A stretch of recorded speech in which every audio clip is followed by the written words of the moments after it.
America में लोगों के दिलों में उस वक्त डर बैठ गया जब उन्होंने अपने घरों पर आए अखबारों में एक भयानक और खौफनाक खबर पढ़ी। ये बात 1874 की है, जब अमेरिका के पत्रकारों को एक ऐसे पेड़ के बारे में पता चला जो इंसान को खा जाता है। इस रिपोर्ट में अमेरिका के प्रसिद्ध अखबार न्यूयॉर्क वर्ल्ड में छापा गया था।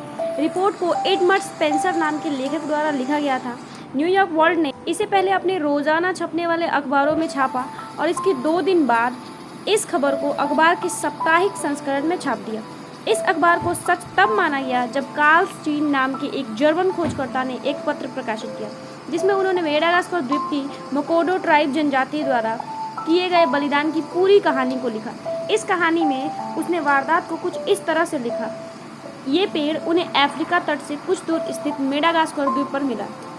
एक वैज्ञानिक जो इस द्वीप पर स्थित पेड़ पौधों पर रिसर्च कर रहे थे, उन्होंने एक पत्र में लिखा कि एक रोज उन्होंने एक अजीब पेड़ देखा जिसकी पत्तियों का रंग गहरा काला था और वो किसी विशाल अनानास के पेड़ की तरह दिख रहा था।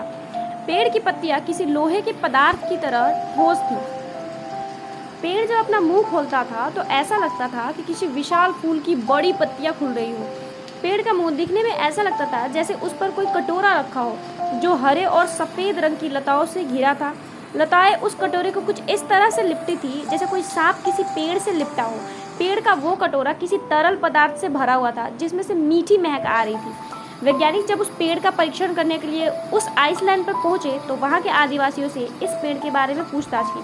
आदिवासियों ने उन्हें बताया कि उन्होंने एक बार एक लड़की को भाला देकर उस पेड़ के मुंह पर जोर से मारने के लिए भेजा था, लेकिन जैसे ही लड़की उस पेड़ के पास उसके मुंह पर भाला मारने गई, तभी उस पेड़ की लताएं खुली और धीरे धीरे लड़की की तरफ बढ़ी। फिर लताओं ने लड़की के शरीर को पूरी तरह से जकड़ लिया। पेड़ ने लड़की को अपने मुंह तक खींच लिया और अपनी लोहे जैसी कठोर पत्तियों से लड़की को पूरी तरह से कुचल दिया। उसके शरीर से निकला खून पेड़ की तनों पर फैल गया। आदिवासी ये सब देखकर उसके खून को एक कंटेनर में भरना चाहते थे, लेकिन जल्दबाजी में वो ऐसा नहीं कर पाए। उनमें से कुछ लोग सीधे पेड़ के तनों पे लगे खून को चाटने लगे। उस खून को चाटने के बाद लोगों को भयंकर तरह का नशा होने लगा। वैज्ञानिक आदिवासियों की इन भयभीत करने वाली बातों से काफी डर गए। आदिवासियों ने बताया कि पेड़ को दोबारा खुलने में 10 दिन लग गए और लड़की की हड्डियां उन विशाल पत्तियों के नीचे पड़ी थी। वैज्ञानिकों ने इन सब बातों को सुनने के बाद अपनी टीम के साथ उन जैसे पेड़ों पर रिसर्च करना शुरू कर दिया। उनकी रिसर्च ने उन्हें एक बंदर की मौत का गवाह बना दिया। बंदर उनमें से एक मांसाहारी पेड़ के इतना नज़दीक पहुंच गया कि उस पेड़ ने उसे आसानी से मार दिया।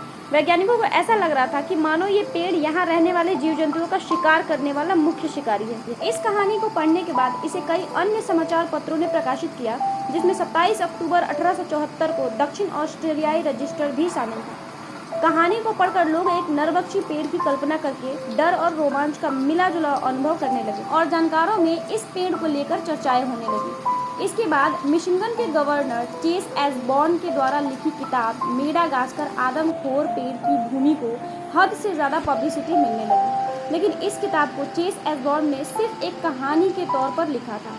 इस बात से अनजान कई लोगों को ये कहानी अब सच लगने लगी थी। अपने इंटरव्यू में चेस एसबॉर्न ने यह स्वीकार किया था कि उन्हें नहीं पता था कि इन खूनी पेड़ की कहानियों के पीछे का सच क्या है। बस वो अपनी किताब के जरिए लोगों का ध्यान छोटे से आइसलैंड मेडागास्कर की तरफ खींचना चाहते थे। इस खबर को सच बनाने वाली कहानियाँ अभी रुकने का नाम नहीं ले रही थी।